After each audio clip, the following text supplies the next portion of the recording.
अस्सलामु अलैकुम वरहमतुल्लाहि वबरकातुहू। अस्सलाम वरहमतुल्लाहि वबरकातुहू। दरूद पाक पढ़ें। अल्लाहुम्मा सल्लि अला सय्यिदिना व मौलाना मुहम्मदिन मादिनिल जूदि वल करम व आलिहि व अस्हाबिहि अजमईन व बारिक वसल्लिम। मनकबत के चंद अशार मेरे साथ मिलकर पढ़ें। फासिलों को खुदारा मिटा दो, जालियों पर निगाहें जमी है जालियों पर निगाहें जमी है। रुख से पर्दा अब अपने हटा दो, जालियों पर निगाहें जमी है जालियों पर निगाहें जमी है। गौसुल आज़म को गौसुल वरा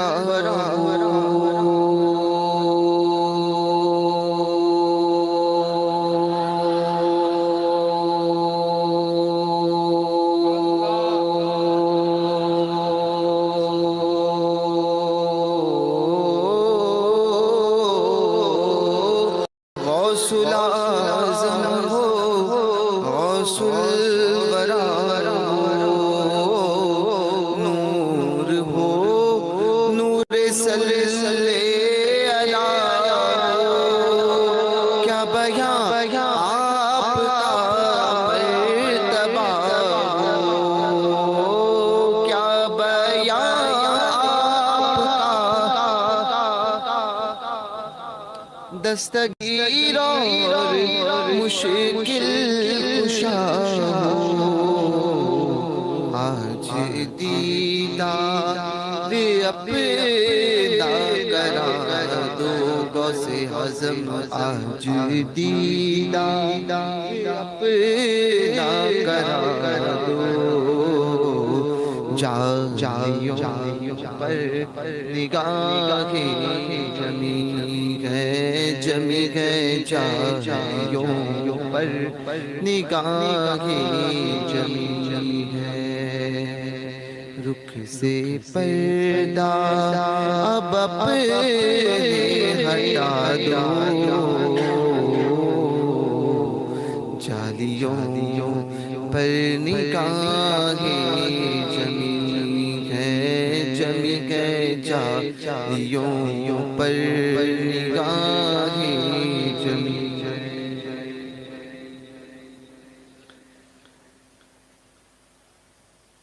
सुन रही है वो फरियाद मेरी,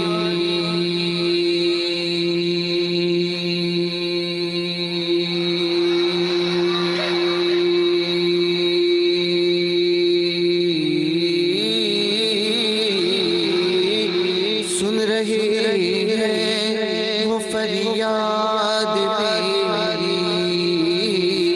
खाक होगी न बर्बाद मेरी, मैं कहीं भी मरूं शाह जीला।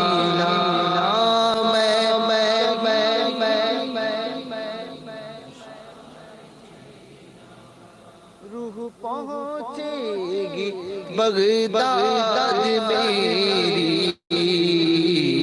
मुझको परवाज़ के पर लगा दो, जालियों पर निगाहें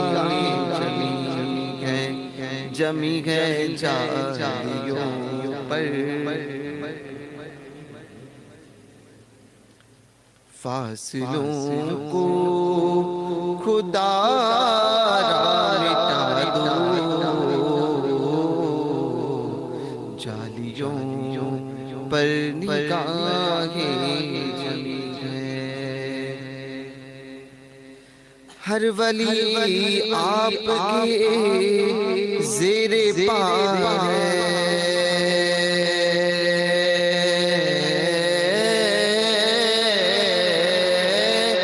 हर वली आपके ज़ेरे पा है।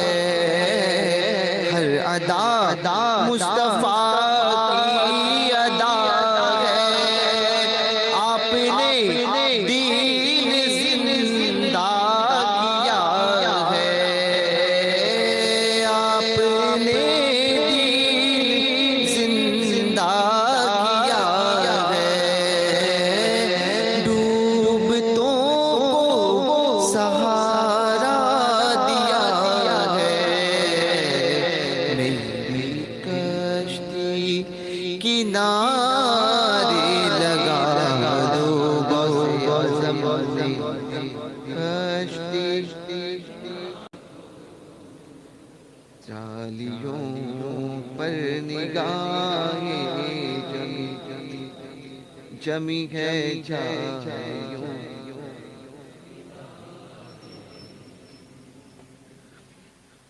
मेरी कश्ती किनारे लगा दो। गौसे आज़म सबकी बिगड़ी इसी शब बना दो। जालियों पर निगाहें जमी है। जमी है।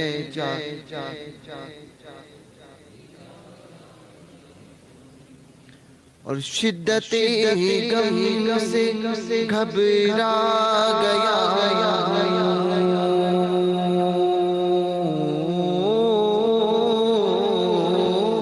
शिद्दते गम से घबरा गया। अब तो जीने से तंग आ गया। हर तरफ आपको ढूंढता।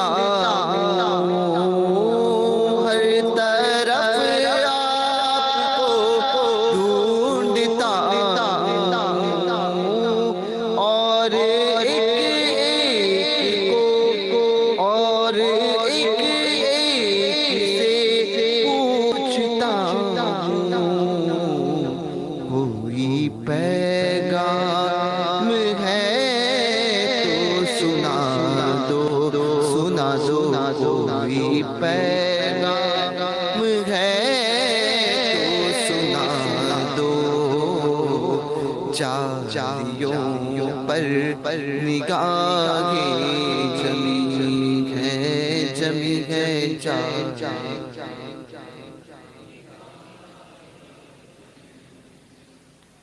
एक मुजरिम सियाहकार हूँ मैं।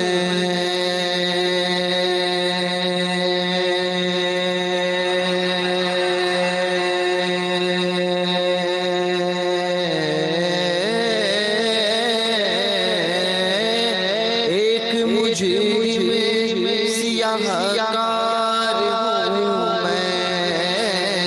हर खता सज़ावार हूँ मैं। मेरे चारों तरफ है अंधेरा। मेरे चारों तरफ है अंधेरा। रोशनी का कार हूँ मैं। दिया समझ कर जला दो। गौसे आज़म एक दिया दो। जालियों पर निगाहें जमी है। जालियों पर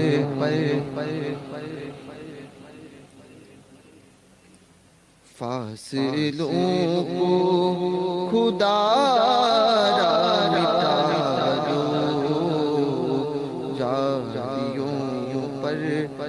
निगाहे जमी है जालियों पर निगाहे जमी है। और वजद में आएगा सारा आलम, वजद में आएगा सारा आलम, वजद में आएगा सारा आलम। जब पुकारेंगे या गौसे आज़म, वजद में हम जब पुकारे वो निकल आए जालियों से, वो निकल आएंगे जालियों से। और कदमों में गिर जाएंगे हम, फिर कहेंगे कि बिगड़ी बना दो गौसे आज़म, फिर कहेंगे कि बिगड़ी बना दो जालियों पर जमी गए जालियों पर निगाहे जमी है। मेरी बिगड़ी इसी में बना दो गौसे आज़म, सबकी बिगड़ी इसी में बना दो जालियों पर निगाह जमी गए जालियों पर। फिक्र देखो ख्यालात देखो,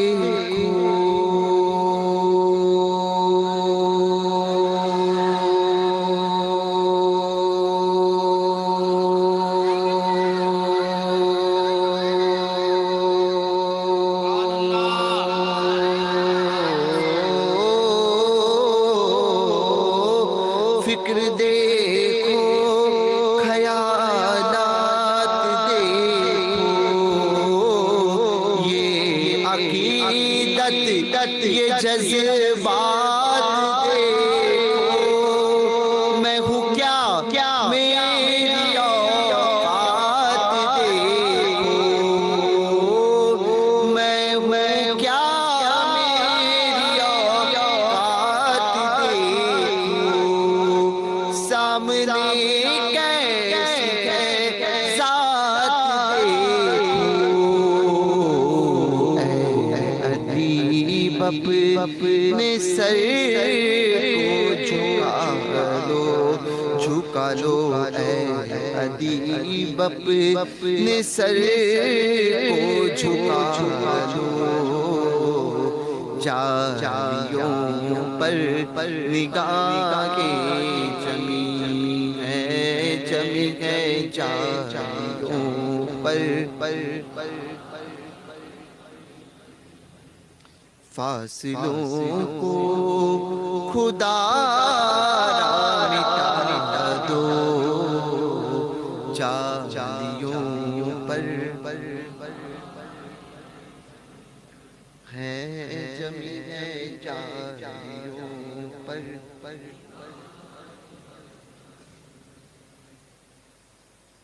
दरूद पाक पढ़े अल्लाहुम्मा सल्ली अला मुहम्मदिन मादिनिल जूदी वल करम वालिही वसल्लम। मैं आज बहुत कुछ सोचकर आया था कि बहुत कुछ बोलूंगा और मुख्तलिफ बातें पेश करूंगा, मगर जब यहाँ आया सरकार बगदाद का जिक्र सुना तो इसी बात के ऊपर रह गया कि सिर्फ जिक्र आज गौस पाक का ही किया जाए। जिक्र वो जिक्र है कि जो बड़ी बड़ी बलाओं को टालता है, मुसीबतों के रुखों को फेर देता है।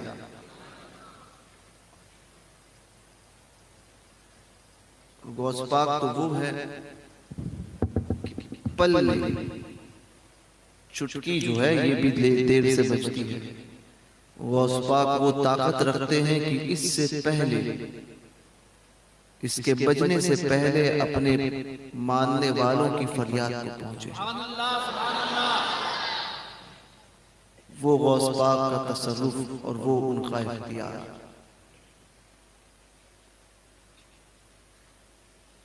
उनके इख्तियार का आलम ये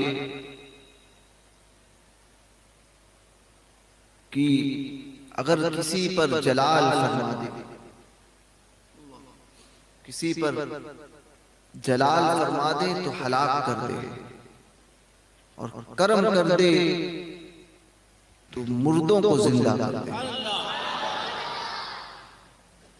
और जलाल फरमाए तो जिंदे को मार दे, और करम फरमाए तो मुर्दों को जिंदा कर दे। हजरत गौसे पाक रज़ियल्लाहु तबारक व तआला अन्हु के मुबारक जमाने में हजरत अब्दुल कादिर अरबीली रज़ियल्लाहु तआला अन्हु ने अपनी किताब में इस बात को जिक्र किया है कि गौस पाक रज़ियल्लाहु तबारक व तआला अन्हु का नाम, जो नाम है आपका असली नाम इसमें ज़ात अब्दुल कादिर है, तो इस नाम का जो लेने का आदी होगा, जो ये कहे कि या शेख अब्दुल कादिर अल मदद बेवजू, समझे, बगैर वजू की हालत में, फरमाते हैं कि वो लिखते हैं कि वो तंगदस्त हो जाएगा और परेशान हाल हो जाएगा। इसलिए बड़े पीर दस्तगीर ही कहा करो या गौस पाक कहा करो। असल नाम लेने से जब तक वजू की हालत में ना हो तब तक इस नाम को लेने से बचो। घरों में भी अमूमन हम अपने बच्चों के नाम अब्दुल कादिर रखते हैं, तो इस बात का ख्याल रहे कि निस्बत हुजूर गौस पाक की निस्बत से रखते हैं, तो या हो सके तो उस बच्चे का नाम वजू की हालत में लो, अगर ना हो सके तो फिर किसी दूसरे नाम से उसे पुकारो। शेख अब्दुल कादिर अरबीली ने इस बात को तफहीरुल खातिर में जिक्र किया है कि जो बड़े पीर दस्तगीर का नाम बेवजू लेने का आदी होगा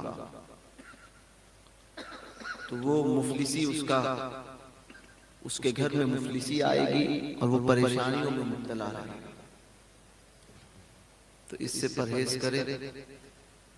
अब सरकार बगदाद के फजाइल और कमालात कितने बयान करे और कहां तक बयान करे। एक खातून थी जिसका वाकया बड़ा मशहूर है, जिसने अपने बेटे को हुजूर गौस पाक की बारगाह में उनके सुपुर्द किया और कहा, हुजूर मैं चाहती हूं कि ये आपकी तरबियत में रहे और आपका सच्चा गुलाम बने, आपके नक्शे कदम पर चले। ये कहकर उसने हुजूर गौस पाक की खानकाह में उसको रखा और वो खातून चली गई। जाने के बाद में कुछ अरसे के बाद में जब वो दोबारा आई तो खानकाह में अपने बेटे को देखा कि बेटा बहुत सूख गया है, और माँ तो माँ होती है, बहुत सूख गया है, बहुत दुबला हो गया है, हड्डियों का ढांचा सूख कर हो गया है, और खाने के लिए उसको एक जौ की सूखी रोटी मिली है। आप लोगों ने जौ देखा नहीं होगा, और किसी ने देखा है तो रोटी जौ की कितनी कड़क होती है, अगर ताजा भी हो तब भी आदमी यहाँ का नहीं खा पाए, ताजा जौ की रोटी। और जब वो सूख जाए तो फिर उसके सूखने के और फिर खाने का आलम क्या होगा। तो वो सूखी रोटी खा रहा था। वो सूखी रोटी जब वो खा रहा था तो माँ है, दिल पर वो बात गिरा गुजरी, मलाल हुआ, गौस पाक की बारगाह में हाजिर हुई कि हुजूर कुछ करम फरमाए। अब जैसे ही सरकार बगदाद की बारगाह में पहुंची तो हुजूर गौस पाक मुर्गी तनावुल फरमा रहे थे। लोग मुर्गा कहते हैं, वो थी मुर्गी। मुर्गी तनावुल फरमा रहे थे। तो हैरत में, और उसी हैरत के आलम में उसने ये अर्ज किया कि हुजूर आपके दस्तरखान से कुछ हिस्सा मेरे बच्चे को भी मिल जाता तो ये आपकी बड़ी करम नवाजी होती। वो वहां सूखी रोटी खा रहा है, हुजूर करम फरमाए। अब हुजूर शहंशाह बगदाद के चेहरे का रंग बदला और आपने दस्तरखान पर जो हड्डियां रखी हुई थी उसे समेटना शुरू किया। समेटा। अब जाहिर सी बात है, जब कोई मुर्ग उसको ज़िबा किया जाता है ना, तो सारी चीजें तो पकने में नहीं होती, आधी चीजें फेंकी जाती है काटने के बाद, फिर सालन में आधी चीजें गल जाती है, फिर पेट में आधी चीजें चली जाती है, अब हड्डियां चंद बाकी रहती है। तो वही हाल था। सरकार बगदाद ने उन हड्डियों को समेटा और समेटने के बाद में अपना दस्ते मुबारक उस हड्डी के ऊपर, हड्डियों के ऊपर जो है वो फेरा और क्या फरमाया, कूमी बिइज़्निल्लाह। समझे, कूमी का लफ्ज बताता है कि वो मुर्गी थी। कूमी बिइज़्निल्लाह बहजतुल असरार में यही लफ्ज है। तो ये फरमाया हुजूर गौस पाक ने। अब ये फरमाना था कि उस चंद देर के अंदर वो मुर्गी की हड्डियां जो है वो खड़ी हो गई, फौरन खड़ी हुई और उस पे गोश्त लगना शुरू हुआ।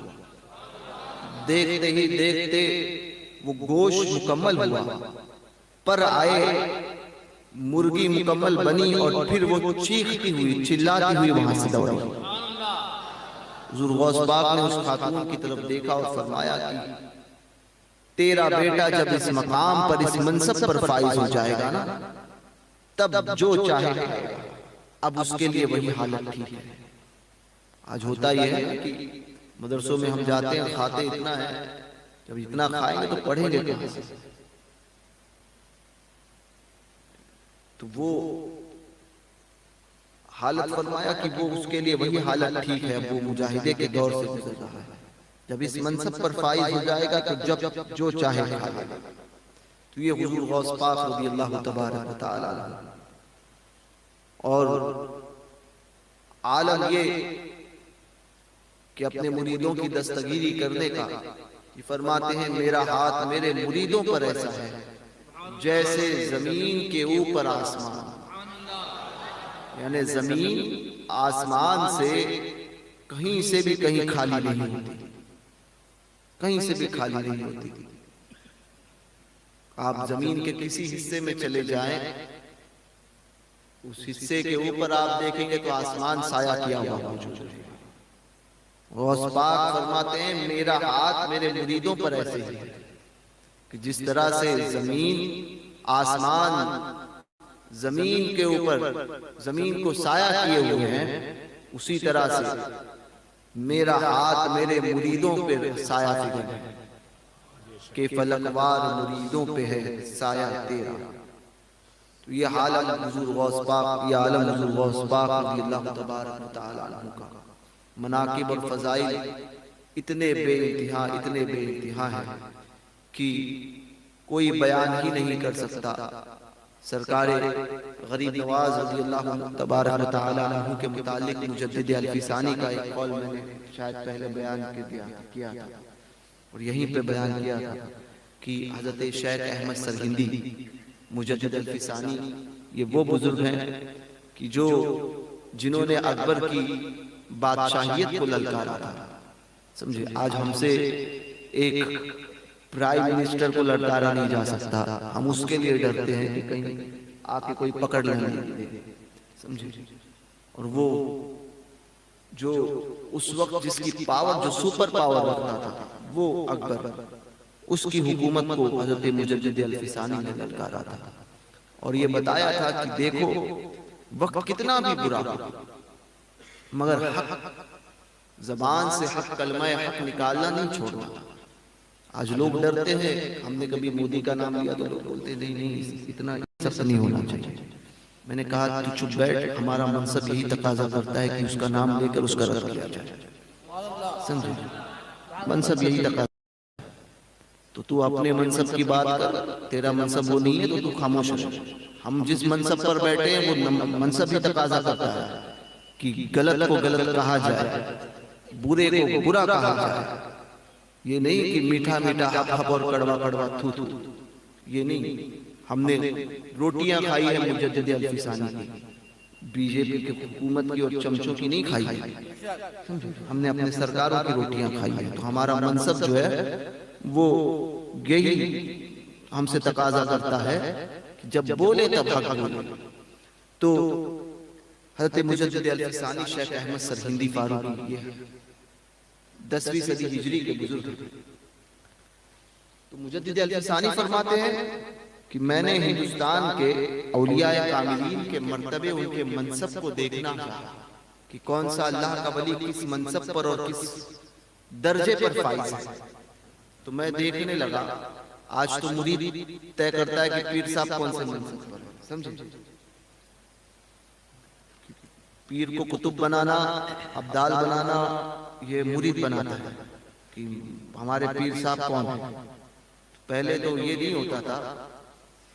वली की पहचान ये है कि वली को वही जान सकता है जो वली होता है। तो यानी आज के दौर में तो मुरीद अपने आप को भी ये बताता है कि हम भी कोई किसी मरतबे पर फाइज है, पीर कुतुब है तो हम अब्दाल तक तो पहुंच ही गए हैं। तो बहरकैफ मुजद्दिद अल-फिसानी शेख अहमद सरहिंदी फारूकी रज़ियल्लाहु तबारक व तआला अन्हु, मुजद्दिद अल-फिसानी ने फरमाया कि मैंने हिंदुस्तान के औलियाए कामिलीन के मरातिब और उनके मर्तबे को देखना चाहा कि कौन सा अल्लाह का वली किस मनसब पर फाइज है।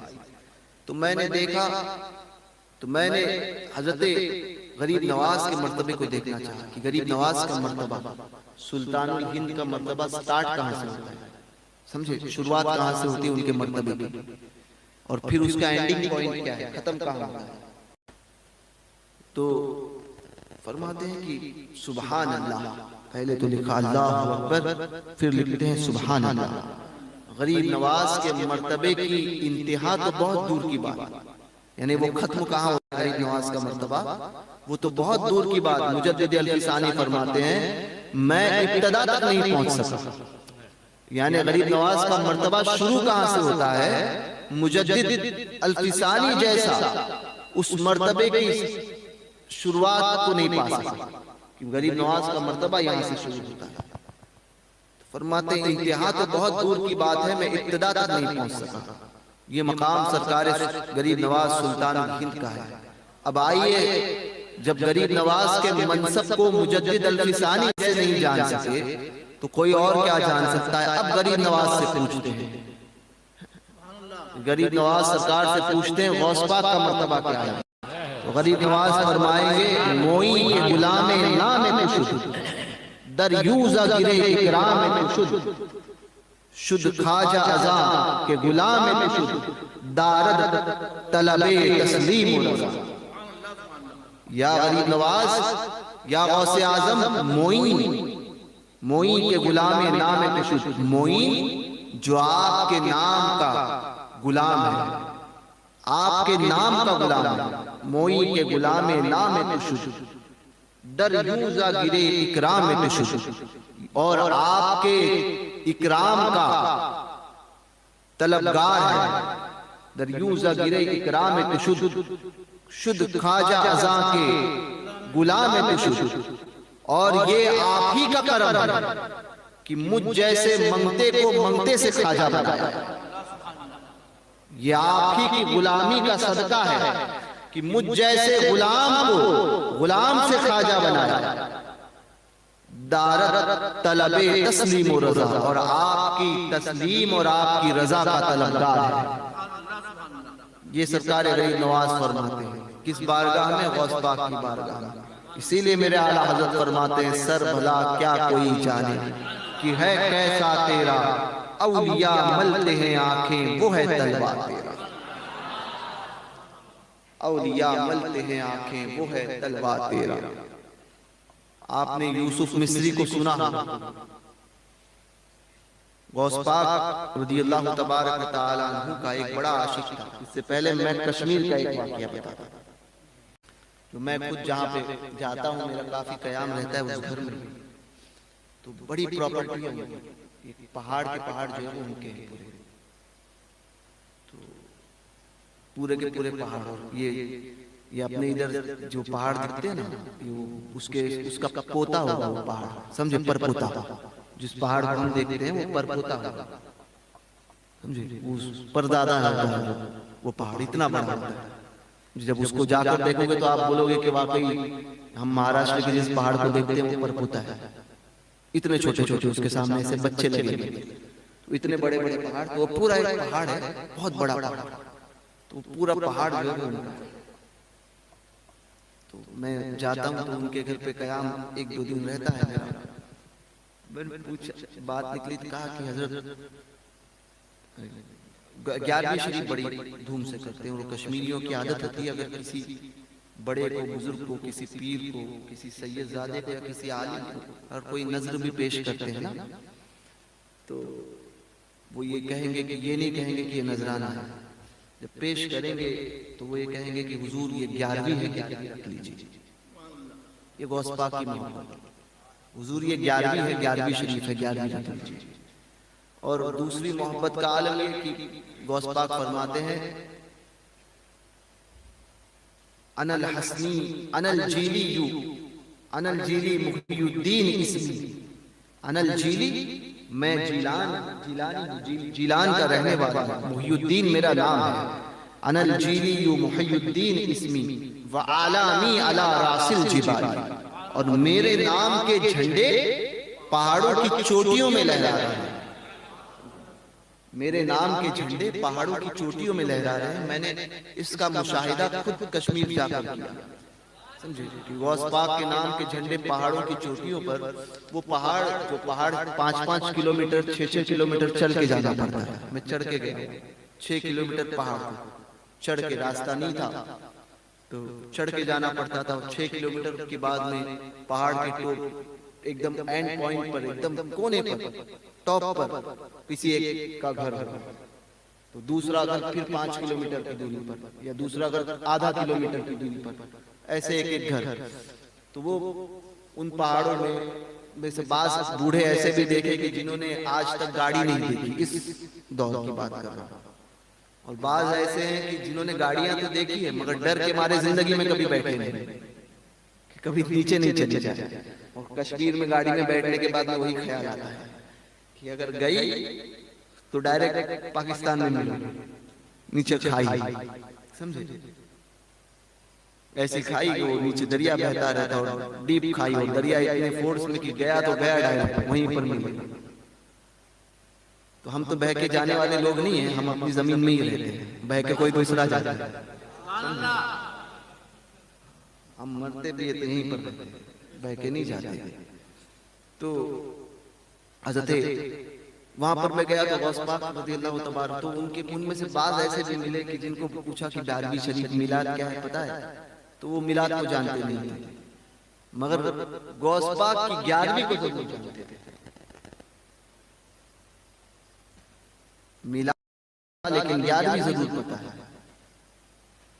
तो जब कादरी इसीलिए फरमाते हैं किया गौर जब 12वीं 11वीं में मुअम्मा ये हम पे खुला गौसे आज़म, तेरे जद की है 12वीं गौसे आज़म, मिली है तुझे 11वीं गौसे आज़म। तो गौस पाक रज़ियल्लाहु तबारक व तआला तो उन पहाड़ों में मैंने देखा कि वो किसी और अल्लाह के वली को जाने ना जाने, गौस पाक को जाने, गौस पाक के आशिक। वो कहाँ कश्मीर, कहाँ बगदाद, मगर पहाड़ियों में वो बूढ़े 80 साल 85 साल के वो खेती करने वाले, वो बूढ़ों को मैंने देखा कि किसी को जाने नहीं जाने, बड़े पीर दस्तगीर को जानते। गौस पाक फरमाते मेरे नाम के झंडे पहाड़ों की चोटियों पे लहराते हैं। तो मैंने उसका मुशाहिदा किया कि वाकई दुनिया में कोई किसी को जानता है नहीं जानता, किसी वली का शोहरा उसके मोहल्ले में, किसी का शोहरा उसके गांव में, किसी का उसके शहर में, किसी का उसके जिले में, किसी का उसके सूबे में, किसी का उसके मुल्क में। गौस पाक ये है कि सारी कायनात, सारी दुनिया तो दुनिया, आसमानों में जिनका जिक्र होता है वो गौस पाक है, सारी कायनात में जिसका जिक्र होता है वो गौस पाक।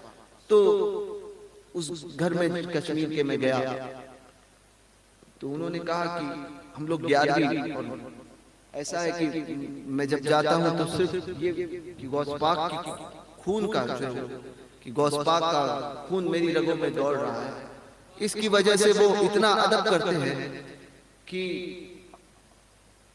कोई चीज, यानी मैंने देखा वो अदब का मामला, उनकी मोहब्बतों का मामला, कि अगर मैं किसी को वहां पे डांट भी दूं तो वो भी उसको दुआ समझते हैं, कि वो भी समझते हैं उस बात को कि ये हमारे लिए दुआ है कि गौस पाक की औलाद ने हमें डांटा। वो उनकी ज़हनियत हुजूर गौस पाक से मोहब्बत का आलम उनका ऐसा हो गया है। तो उस घर में मैंने पूछा, उन लोगों ने कहा कि ये हमारे दादा का घर है। मैंने बातचीत निकली तो उसने मुझसे कहने लगे कि हुजूर ये हमारे दादा का घर है, पुराना घर भी दिखाया उन्होंने, उस जगह पे भी लेकर गए, उस जगह पे उन लोग रहते नहीं है, वो कमरा खाली कर दिया है, उसी में मुझे रुकाया, बोले ये आप रहे, यहाँ पर आप रहेंगे। तो मैंने पूछा कि ये माजरा, बोले हम लोग 11वीं जो है वो बड़ी धूम से करते हैं और बड़े एहतमाम के साथ में 11वीं की नियाज जो है वो इतने एहतमाम के साथ में। मैंने कहा कब से करते हो आप 11वीं? तो कहते हैं मेरे दादा के दौर से। अच्छा, दादा के दौर से? तो कहने लगे कि हम लोग बहुत गरीब थे, इतने ये नहीं थे खाना कमाना, मगर मेरे दादा जो है वो हर महीने की 11वीं बड़े एहतमाम के साथ करते थे। हर महीने की 11 तारीख को लोगों को बुलाकर उनको खाना खिलाते थे, और एहतमाम का आलम ये था कि वो पूरा जंगल जो है वो जहां पर बिठाते थे वो पूरा पहाड़ का वो पूरा हिस्सा साफ करते थे। लोग बैठने वाले वो जगह, तो वो जगह इर्द गिर्द जितनी भी झाड़ियां होती थी वो सारी निकालते थे, सबको जो है वो साफ करते थे, खुद के हाथ से झाड़ू मारते थे। और फिर जो मैसर आता वो गौस पाक की लंगर को कभी उन्होंने छोड़ा नहीं। तो वो इत्तेफाक से वो था फॉरेस्ट का इलाका। तो फॉरेस्ट वालों ने आकर उनसे कहा कि ये जो तुम यहाँ पर रह रहे हो ये गैर कानूनी है, यहाँ से खाली करो। तो कहा कि मैं तो आज से नहीं कई सालों से रह रहा हूँ, ये मेरा ही है। तो कहने लगे कि ये नहीं, ये फॉरेस्ट वालों से उनकी बहस हुई, मुकदमा दायर, मुकदमा गया। अब देखो गौस पाक से अकीदत, घर वाले कह रहे थे कि अच्छा वो जगह जो है वो किसी से खरीदी थी, उतनी जगह घर की। अब बाद में फॉरेस्ट वालों ने कब्जा जब कर लिया होगा, कब की बात होगी, तो लोग कहते थे कि अब वो फॉरेस्ट वालों का मामला है वो तो छीन लेंगे। अकीदत गौस पाक से कहते थे कि मेरे गौस पाक जो है वो मेरे साथ में कभी कोई मामला बुरा होने ही नहीं देंगे। अकीदतें ऐसी हो अपने बुजुर्गों से। आज तो ऐसा होता है कि यहाँ अगर किसी पीर साहब ने किसी मुरीद को डांट दिया तो मुरीद तो वहीं से बैत तोड़ के किसी और से मुरीद हो जाता है। हाँ, मुरीद बैत तोड़ता है, ये हाल है, समझे? नहीं नहीं बोले मुझे डांट दिया, बोले हम तो किसी और से मिले। तो ये तो यानी अब जो है वो मुरीद जो है वो पीर का पीर बन गया, ये आलम हो गया कि मुरीद को बुरा लगने लग गया कि नहीं पीर साहब हमको कैसे डांट सकते हैं। अबे तू मुरीद है, तू गुलाम है, गुलाम ही रहेगा ना। आका बनने का इख्तियार तुझे दिया ही, जब तूने हाथ दिया तभी तूने सब कुछ बेच दिया, तभी तूने सब कुछ बेच दिया। अब तेरे आका की मर्जी पर है वो तुझे जिस तरह से घुमाए, तभी तूने उसका सौदा कर लिया था। अब वो उसकी मर्जी थी। जब तूने किसी को आका कहा तो तू गुलाम हुआ, तो अब तू गुलाम के साथ में आका जो चाहे शुरू कर। तो वो अकीदत उसकी इतनी मजबूत, बोले नहीं गौस पाक जो है वो मेरा कभी बुरा नहीं होने देंगे, मुझे गौस पाक पे भरोसा है। केस चला, अब देखो गौस पाक क्या था। गौस पाक अगर किसी को नवाज दे, मैं कहता हूं ना कि वो उसको नहीं नवाजते सिर्फ कि ये अगर गौस पाक इन्हें नवाज रहे हैं और नवाजते रहेंगे इंशाल्लाह, तो इन्हें नवाजेंगे तो सिर्फ इनको नहीं बल्कि इनके नस्लों को भी नवाज। दुनिया अगर किसी को नवाजती है तो सिर्फ उसको नवाजती है कि जिसको देना होता है, ठीक है, औलाद से हमारा क्या ताल्लुक, मगर गौस पाक नवाजने पर आते हैं तो नस्लों को नवाजते हैं, नस्लें पलती हैं, नस्लें। तो वो अकीदत थी। केस कोर्ट में गया और चले, उन्होंने कहा कि पेपर, अब ये पेपर दिखाए गए, फॉरेस्ट वालों से जज ने कहा कि तुम पेपर दिखाओ। पेपर जो है वो जब जमा किए गए, अब गौस पाक का इख्तियार और कब्जा, गौस पाक दम में जो चाहे करे, दौर है चाहा तेरा, हुक्म नाफिज है तेरा। आला हज़रत फरमाते हैं हुक्म नाफिज है तेरा, खामा तेरा, खामा कहते हैं कलम को, खामा तेरा, सैफ तेरी तलवार, हुक्म नाफिज है। या गौसे आज़म आप ही का हुक्म नाफिज है, आप ही का कलम है और आप ही की तलवार है। हुक्म नाफिज है तेरा, खामा तेरा, सैफ तेरी, दम में जो चाहे करे, दौर है तेरा। दम में आला हज़रत यहाँ दम का लफ्ज़ इस्तेमाल किया है, ये नहीं कि लम्हों में जो चाहे करे, घड़ियों में जो चाहे करे, दम में दम, जिस तरफ उठ गई दम में दम आ गया। एक आन के अंदर, एक आन का करोड़वा हिस्सा हो, उसके अंदर दम में जो चाहे करे, दौर है शाह तेरा। उसका मुजाहिरा सरकार बगदाद रज़ी अल्लाह तबारक व तआला कि वो अकीदत उनकी ऐसे काम आई। कोर्ट में जब पेपर फॉरेस्ट लेकर जा रहा है अपनी तरफ से पेपर, अब फॉरेस्ट के पेपर जब खोले गए, फॉरेस्ट के अफसरान के ने जो पेपर पेश किए थे वो जब खोले गए तो उन पेपर पर नाम था उस शख्स का, और वो जगह नहीं बल्कि वो पहाड़ पूरा उसका हो चुका था। बताओ, वो पहाड़, मुकम्मल पहाड़ उसका हो चुका था। ये गौस पाक किया था। वहीं से आगे कश्मीर में एक लार शरीफ, लार मियाँ बाबा जी मियाँ बशीर रहमतुल्लाह ताला अलैह, अभी चंद महीने मुश्किल से 2 महीने हुए होंगे उनके विसाल को। मियाँ बशीर बड़े बुजुर्ग थे और तकरीबन 100 साल की उम्र पाई थी, और अभी ये 2 महीने पहले विसाल हुआ, और वो भी मिनिस्टर भी रह चुके हैं और बहुत बाकरामत बुजुर्ग थे। मैंने खुद उनसे मुलाकात की और मुशाहिदा मेरा खुद का उनके साथ में ऐसे मामलात मेरे रहे, तो बड़े बाकरामत बुजुर्ग थे। मैं जब कश्मीर पहुंचा था और लार शरीफ जब मैं पहुंचने के लिए जब निकला तो मेरे साथ में 2 अहबाब थे। एक सैयद आसिफ साहब थे जो कश्मीर के रहने वाले हज़रत मूसा काजिम की औलाद में हैं, तो वो मेरे साथ में थे, और बम्बई का एक मोहम्मद सलीम नाम लड़का। ये 3 हम हजरात जो है पहुंचे थे। मैंने ये ख्वाहिश थी कि मियाँ बशीर से मुलाकात करूं, तो वो मियाँ बशीर, अब कोई इत्तला नहीं थी कि मैं पहुंचने वाला हूं, और कोई मुलाकात नहीं, और कोई फोन वगैरह के मामलात नहीं थे कि कोई ताल्लुकात हो तो किसी को बोल के कि हम आ रहे हैं करके। पहली बार मेरा लार शरीफ पहुंचना हुआ। लार शरीफ पहुंचने वाला था, अब जैसे ही मैंने वहां पर पैर रखा उनके महल में, उनका बेटा जो है वो भी फॉरेस्ट मिनिस्टर रह चुका है, तो जैसे ही उनके महल में खानकाह में पैर रखा मैंने, तो एक खादिम दौड़ता हुआ हमारे पास आया और कहने लगा कि आप बंबई से सैयद अब्दुल कादिर जिलानी में तशरीफ लाए हैं। तो मैंने कहा जी। तो फिर कहते हैं कि हाँ, बाबा जी ने हमें बताया था कि बंबई से गौस पाक की एक औलाद तशरीफ ला रही है, और उस वक्त मैंने काला लिबास पहना था। बोले पूरे काले लिबास में होंगे वो, उनको आगे बढ़ा दीजिए, उनको रुकाइए नहीं। अब वो खादिम ये कह के आगे आया, उसको किसी ने आवाज दी, तो वो आवाज के लिए उसी से बात करने के लिए आगे बढ़ा। उनसे कहा कि आप 2 मिनट इंतजार कीजिए।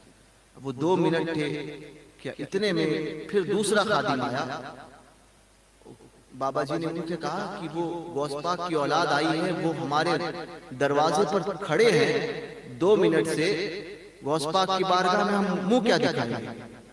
तो कहा कि जाओ फौरन उनको फौरन जो खानकाह में हाजिर रुकाइए।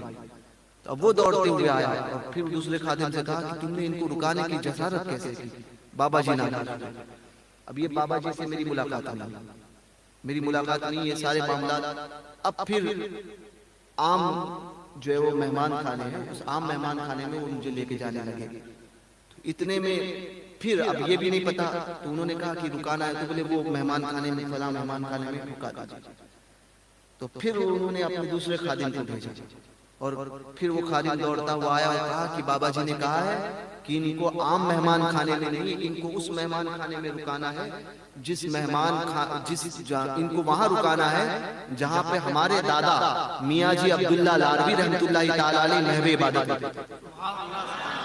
वो मस्जिद से लगकर जो मेहमान, मस्जिद से लगकर जो हुजरा है, उसी हुजरे में रुकेंगे। वो हुजरा इन्हीं के लिए खोला जाए, कभी किसी के लिए खुलता नहीं था। तो मेरे लिए खोला गया, मुझे उसमें रुकाया गया। अब वो मुकाया गया। और एक करामत ये हुई कि अब जब हम लोग बैठे, अब खाने के लिए लगे, तो खाने में वही आई मक्की की रोटी, समझे। वहां पर मक्की की रोटी चलती है, ये आप कॉर्न फ्लावर बोलते हैं ना, कॉर्न क्या बोलते हैं आप, पॉपकॉर्न नहीं होता है यार, पॉपकॉर्न तो उससे बनता है, भुट्टा, हाँ मकई।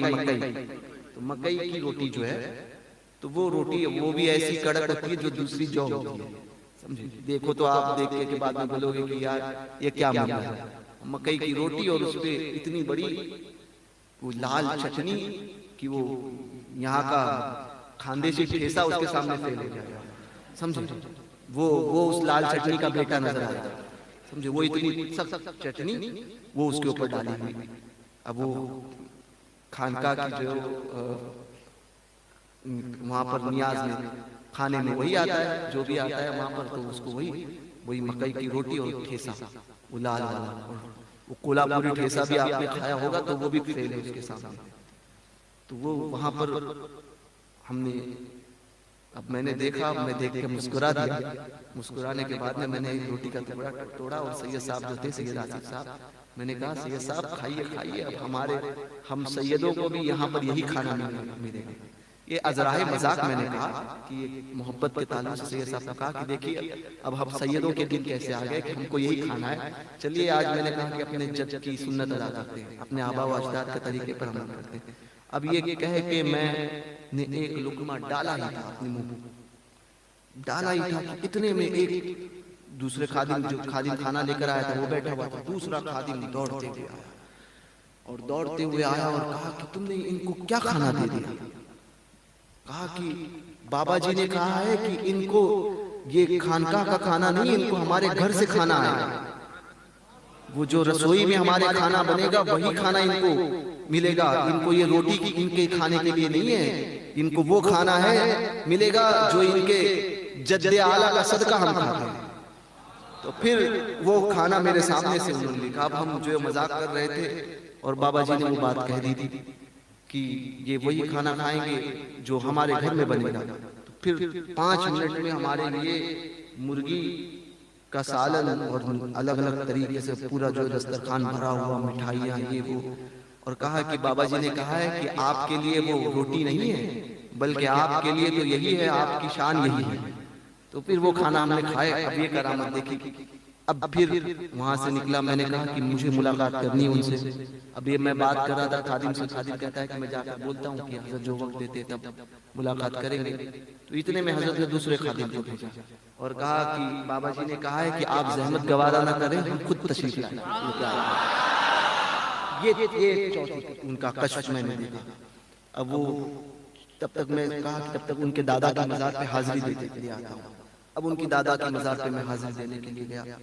अब जैसे ही हाजिरी देने के लिए गया तो कश्मीर में एक निज़ाम बहुत मुझे अच्छा लगा कि मज़ारात पे वहाँ पर चुम्मा चाटी, समझे कि यहाँ पर तो हमारे, मैंने बाज़ लोगों को देखा कि मज़ार पे जाते हैं तो साहिब मज़ार के पैर भी दबाते हैं यूं करके, है ना, मज़ार के ऊपर। अरे गधे ढंडोकड़े, तेरे हाथ से क्या हो गया, समझे, और ये हाथ तेरा ऐसा है कि तू उस मज़ार पे लगाए, तो बाज तो लिपट जाते हैं। कश्मीर में एक मामला बड़ा अच्छा है कि वहां पे मज़ारात में किसी के अंदर एंट्री नहीं होती है। कांच का दरवाजा होता है, मज़ार अंदर होती है, बाहर से फातिया पढ़ो, देखो मज़ार को हाजिरी दो, निकलो। ये मामला मैंने सिस्टम देखा कि वो 4 कदम दूरी पर जो अदब का मामला बुजुर्गों ने बयान किया है, तो वही मामला की वही कांच में से आपको मज़ार शरीफ दिखेगी, मज़ार शरीफ पे हाजिरी दो और बाहर से निकल कर। अब हम थे तो हम पहुंचे, वहां पर पहुंचे तो मैंने खादिम से कहा कि अंदर जाने नहीं मिलेगा। तो वो खादिम ताबीज लिखता था, वहां पर जो भी आता था उनको ताबीज देने का काम वही करता था। तो मुफ्ती साहब की उम्र के होंगे, बड़े मियाँ, मुंह लगे हुए, नक चढ़े थे, आंख उठाकर देखा और कहने लगे, बोले यहाँ पर सबकी हाजिरी ऐसी होती है, किसी को अंदर जाने नहीं मिलता है। बोला हम लोग, बोले मैंने कहा कि बम्बई से आए हैं हम लोग, मुझे अंदर जाना है। तो कहने बोले कहीं से भी आओ ना, मुझसे कहता है कि वो यहाँ पर ऐसी हाजिरी होती है, कोई भी हो यहीं पे ऐसी हाजिरी होती है। अब ये उसने कहा, अब इतने में और एक खादिम लौटते हुए आया। उसने कहा कि बाबा जी ने कहा है कि चाबियां इनके हाथ में दो और जब तक ये चाहे अंदर रहे, वो अंदर रहे। अब वो खादिम वो नक चढ़ा तो मेरा मुंह देख रहा है। अब मैंने भी चाबी दी, पौना घंटा 1.5 घंटा जो अंदर हाजिरी मैंने इत्मीनान से हाजिरी जो अंदर जाकर अंदर से बंद कर दिया। वो मेरा मुंह देख रहा है। फिर वो पूछता है कि उनसे खादिम से पूछता है कौन है, तो कहा कि बाबा जी के खास मेहमान है, गौस पाक की लड़ी डीच, मतलब गौस पाक की नसब से लड़ी डीच, तो गौस पाक की लड़ी से है। तो बोले मुझसे कहने लगा कि हुजूर माफी चाहता हूँ, मैं पहचान नहीं पाया। मैंने कहा जिसको पहचानना था वो पहचान गए, काफी है मुझे। अब वो मैं वहां पर हाजिर दिया, इत्मीनान से हाजिर देने के बाद मैं अब आया। अब आने के बाद में मियाँ बशीर साहब अलैहि रहमा से मेरी मुलाकात हुई। वो बड़ी तवील गुफ्तगू हुई, मगर उस मर्द कलंदर के उस अदब की, वो उस वक्त जब मेरी मुलाकात हुई तब उनकी उम्र 92 साल थी और मेरी उम्र उस वक्त आज 35 है और अब 100 साल में उनका विसाल हुआ। 8 साल और कम कर लीजिए, 27 या 28 साल मेरी उम्र थी। तो उस आलम में वो 92 साल का, जब मुझसे मुलाकात करके मैंने कहा कि आप ऐसा ना जाएं, फरमाए वो पीट नहीं कर रहे, वो ऐसे ही जो बगैर पीट किए। जब मेरे से मुलाकात हुई, काफी गुफ्तगू हुई, तो गुफ्तगू होने के बाद में जब मैं खड़े होने लगा तो मुझे खड़ा नहीं होने दिया। हाथ को चूम कर जो पैरों को जैसे उन्होंने चूमा, तो मैंने तो सहारे के जरिए आए थे। मैंने कहा कि आप जो है वो आराम से इत्मीनान से जाइए। तो जब मैं खड़े होने लगा तो कहा कि आप बैठिए, अगर गौस पाक को ये अदा ये हुई नागवार गुजरी की मेरे लिए, अपने लिए मैंने अपने बेटे को जो है उठाया, यानी मैंने आपके लिए आपको उठाया। गौस पाक को ये अदा नागवार गुजरी की मेरे बेटे को तूने अपने लिए उठाया, तो मैं गौस पाक की बारगाह में क्या मुंह दिखाऊं? इसलिए बोले आप वैसे ही बैठे रहे, आप बिल्कुल नहीं उठे। ये कह के वो बगैर पीट, तो मैंने कहा कम से कम आराम से तो जाइए, पीट बगैर पीट किए जो वो क्यों निकल रहे? तो कहने लगे कि गौस पाक की बारगाह में मैं क्या दिखाऊंगा? गौस पाक ने अगर ये पूछ लिया कि मेरी औलाद को पीठ दिखा कर गया था, तो मैं कल क़यामत में जवाब दूंगा। तो वो वैसे ही मियाँ बशीर साहब अलैहि रहमा वैसे ही है। अब दूसरे दिन उन्होंने फिर मैं जाने लगा तो मेरे लिए बड़ी खतरी रकम जो है वो बड़ी रकम दीजी, और फिर ये कहकर कि हमें माफ कर देना कि आप गौस पाक की औलाद में हैं, आपका जैसा अदब होना चाहिए हम नहीं कर सकते, हम वैसे अदब नहीं कर सकते, बस आप माफ कर दे, आप करीम हैं और करीमों की औलाद है, तो यही उम्मीद है आपसे कि आप माफ फरमाएं। तो ये कह के उन्होंने रवाना किया बाबा मियाँ जी बशीर से। काफी ताल्लुकात फिर मेरे मामलात रहे। तो मियाँ बशीर रहमतुल्लाह ताला, अब इनकी बात जो मैं बता रहा था, मियाँ बशीर का जिक्र मैंने उनकी करामत को इसलिए, कश्फ को इसलिए बयान किया ताकि आप समझें कि किस बुजुर्ग, किस लेवल के बुजुर्ग थे। मियाँ बशीर के दादा थे बाबा जी अब्दुल्ला लारवी। बाबा जी अब्दुल्ला लारवी ये जब पाकिस्तान के रहने वाले थे और गुजर कौम होती है ना, तो गुजर कौम से ताल्लुक रखते थे। तो उस कौम से वो ताल्लुक रखने वाले थे चरवाहे जो होते हैं, तो उस कौम से ताल्लुक रखने वाले थे। पीर साहब का हुक्म हुआ कि यहाँ जाओ। गौस पाक की निगाह उनके ऊपर पड़ी तो दिल की कैफियत बदल गई थी, और ऐसा मामला कि वो हिंदुस्तान आए और आकर वही लाल शरीफ में कंगन, या आप सोनमर्ग जाते हो तो सोनमर्ग के रास्ते में कंगन आता है, कश्मीर से सोनमर्ग गुलमर्ग के रास्ते में, तो कंगन से लाल शरीफ है, तो लाल शरीफ में वहां पर आकर बसे। तो वो था पूरा फॉरेस्ट का इलाका। गौस पाक का बातनी हुक्म था और पीर का जाहिरी हुक्म था। तो वहां पर जब पहुंचे, काफी दिन रहे, तो फॉरेस्ट का इलाका पूरा था, वो तो बाकायदा फॉरेस्ट का इलाका था। तो फॉरेस्ट वाले आए और कहा कि तुमको यहाँ पर रहने की इजाजत नहीं है, तुम यहाँ नहीं रह सकते। कहा कि मुझे तो यहीं पर ठहरने का हुक्म दिया। तो बोले नहीं रुक सकते, मामला हुए, केस हुआ। बोले मुझे यही और यही मेरी जगह है, यही मेरा मकाम है। जब वो वहां से निकले थे पाकिस्तान से, तो शेख ने कहा था कि बड़े पीर जो है वो हिफाजत फरमाएंगे, फिक्र नहीं करना, जहां पर बसेरा होगा वहां से हटना नहीं। जहाँ जो बताया गए थे निशानियां कि ऐसे पहाड़ होंगे इस तरह, तो वहां से हटना नहीं। कहा हुजूर लेकिन कोई हटाए? तो फरमाए सब इंतजाम बड़े पीर कर। तो वो वहां रुके, केस हुआ। जब फॉरेस्ट ने पेपर पेश की जज के सामने, अब पेपर पेश किया, बहुत तसव्वुर देख लीजिए कि वो जहां पर बैठे थे अब तो एक ही जगह थी ना। फॉरेस्ट वाले अगर एक थोड़ी सी जगह दे देते तो क्या जाता, जब खुले तो एक नहीं बल्कि 7 पहाड़ उनके निकले, पूरे 7 पहाड़, समझे। इसलिए गौस सबसे कहते हैं ना लोग कि गौस पाक से टकराने का नहीं, वरना ऐसे मरता है कि मर के भी चैन से सोता नहीं मारा। तो वो 7 पहाड़ के पहाड़ पूरे के पूरे मुकम्मल पहाड़ उसके हो गए। तो गौस पाक की अता ऐसी। तो बाबा जी लारवी रहमतुल्लाह ताला अलैह, तो ये मियां बशीर जब पैदा हुए थे, तो ये पैदा हुए थे 1923 की पैदाइश की मियां बशीर। तो 1923 में पैदा हुए, तो मियां बशीर 2 साल के थे 1925 में। तो मियां बशीर का इंतकाल हो गया, मर गए थे। इंतकाल हुआ और तकरीबन 7 घंटे हो गए मर के 7 घंटे हुए थे। और उनके दादा, चूंकि ये था कि नमाज जनाजा दादा पढ़ाएंगे, दादा बाबा जी अब्दुल्ला लारवी जो है वो बहुत बड़े बुजुर्ग थे। तो बाबा जी लारवी पढ़ाएंगे, तो बाबा जी जो है मुराकबे में थे, मुजाहिदे में थे। तो कमरा बंद था, तो लोग जानते थे कि जब तक बाबा जी खुद से दरवाजा नहीं खोलेंगे कोई दस्तक नहीं देता था। तो जनाजा तैयार करके रखा गया।